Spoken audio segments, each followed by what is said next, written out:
Hello, good afternoon. How are you doing? I wanted to do a video today about hand expressing.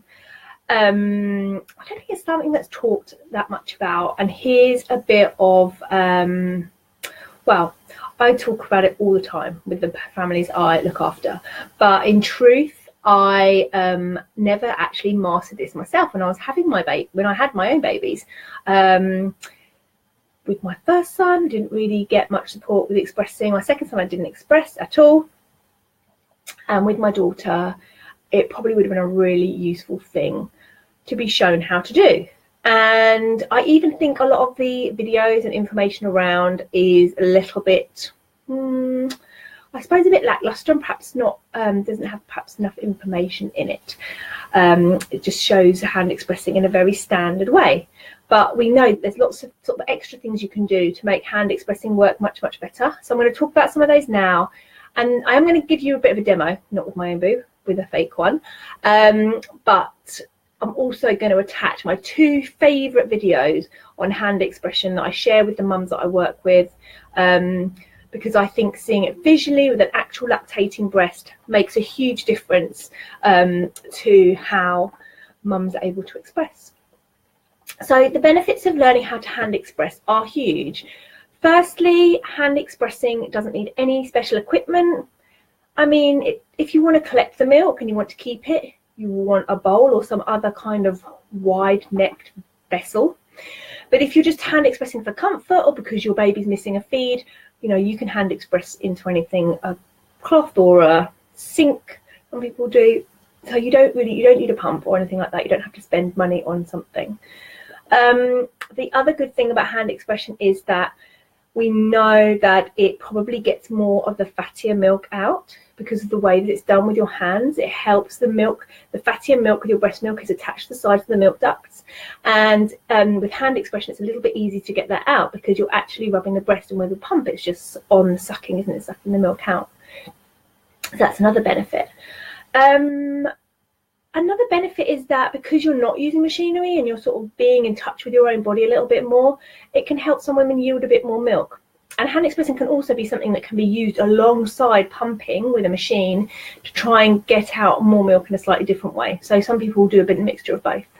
But as I said, it's a great skill. And I think if it was taught to everybody in pregnancy, it could probably really, really help in those early weeks if you're having issues. And because in pregnancy we don't know who's going to have problems and who isn't, if it was taught to everybody, then I think it would really, really help. So,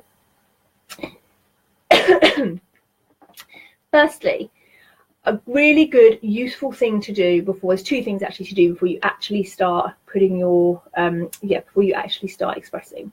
So number one, I've talked about this before, I talk about it all the time. There's a hormone we need to be sort of flowing in our body. We need our brain to release it to be able to let down milk. It's a contracting hormone. And what it does is when it's released by the brain, it gives the cells that are sort of around our milk ducts, around the edge, it gives them the message to squeeze, to contract. And that's what makes the milk come down. Now, we need oxytocin for that to happen. And oxytocin is a hormone that will not just flow under any circumstances. You've got to be quite relaxed. You've got to not be stressed. Now, we know that a lot of the reasons why people aren't able to feed their babies can be really stressful. If you're separated from your baby, if they're not latching on and you're trying to get your milk flowing because your baby's not latching on at the moment, those are really stressful situations. If you are, I'm trying to think of some of the reasons now. If you are unwell yourself and you're separated from your baby for that reason, or simply if you wanted to go out or leave your baby with somebody else.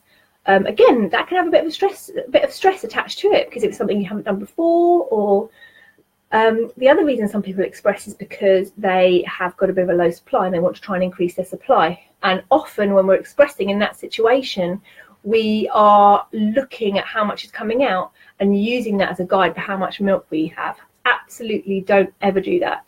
We know that expressing, even hand expressing, does not get out as much milk as most babies do when they are feeding, unless there's like an actual problem. and a reason that your baby can't transfer milk, they will always transfer milk better than expressing alone. So please don't use the amounts that you express as a gauge for how much milk you've got. It's not accurate, it's not useful, and what it does is it just makes you even more stressed and you put even more pressure on yourself, and that stops the oxytocin from flowing. So a really good thing to start with is just to close your eyes, take some really deep breaths, get yourself into a calm, relaxed state. If you can, look at your baby. Obviously if you close your eyes you can't, but if you can have your baby close by, fantastic. If you can't, try and visualize your baby and just think of them being close. Some people get a piece of their clothing and smell it. Something that makes you think of your baby, because it's thinking about your baby and often smelling your baby that helps the oxytocin release. So spend a bit of time doing that first before you even start expressing or thinking about what's coming out. The next thing you do is you do a little bit of massage. So there's different types of massage you can do. There's just the obvious ones going right around the breast and massaging towards the nipple. If you're engorged and you're struggling to latch baby on, or you're struggling to, if milk's not coming out, if you're in the early days and your breasts are very swollen, you can actually massage the other way, so up towards the armpits, and that just helps things to flow a bit better because you're moving things back and it can get lymph moving as well as the milk. The other thing you can do is tap around, so just to kind of release some of the milk from the milk ducts. You can do little circles all the way around. And you can also give your breasts a bit of a shake. That can help release milk as well. So if you have a little go at that first, and that also kind of warms your hands up a bit as well. When you're doing breast massage, you can use a little bit of oil on your hands just so that it doesn't so it's not rough feeling. So any kind of massage oil that you normally use is absolutely fine to use for that, or just a really plain oil, something that obviously you don't think you're going to react to. And then once you have done your massage, that's when you start to try and express the milk. So the traditional way is to say that we have our hands in a C shape with our forefinger and our thumb like this, and we just go 2 fingers back. I'm trying to get it up high. 2 fingers back from the nipple and start there. And then when we don't just pull forward and pull the nipple. We don't pull the nipple at all. What we do is we push the breast back slightly to the chest wall. Obviously, it's a bit hard for me to show you in real life with a knitted boob. And then you roll your fingers forward. And as you roll, you will see milk starting to come out. The first couple of times, you may not see much, or you may just see a dribble. And then once the letdown comes in, you might see it squirt a bit. But it's different for everybody. We all have a different number of milk ducts. We all have a different type of flow. So again, don't get too worried about what you are or what you aren't seeing. Just get into the rhythm of it, try and stay relaxed and try and keep it comfortable, so don't do it too hard. You can then move around the breast and do it again in a different place. And in between times, you can, if you want, you can massage again. So that's absolutely fine to try and release more milk from other areas of the breast. One of the videos I want to show you by Maya Bowman, she actually recommends, once you've sort of got comfortable that position, you can actually add a 3rd finger in from this side and do it at the same time. But that's probably a little bit advanced. So when you're just starting off, I would just start with a C shape. So it isn't just pulling, it is pushing back slightly and then rolling. And it's that action here on this part of the breast, not here, that actually helps bring the milk out. So and then what you can do, you can carry on massaging and carry on doing that as many times as you want to, and then you can go on and do the other side. A really good vessel when you're starting to do this, starting to practice, is like a pudding bowl, like not a massive one, although, you know, whatever you've got at home really. So like maybe one of the Pyrex bowls are like that. If you're kind of getting a bit more experienced, you can go into a lid of a wide neck bottle if you've got one. But really anything that can sort of be cleaned with hot soapy water before you use it, and it's got quite a wide rim. You're not going to hand express into something narrow. It's just not really going to be very easy. It's not going to work. Okay, I hope that's useful. I'm going to add the 2 videos below, and I think that's going to explain it probably a lot better than I have. But I hope it's useful, and I hope you understand now why hand expressing is such a cool thing to be able to do. I know once I was a bit stuck where I went out. I think my baby was about 4 months old, and I left him for a few hours. And halfway through the show that we were watching, it was obviously feed time.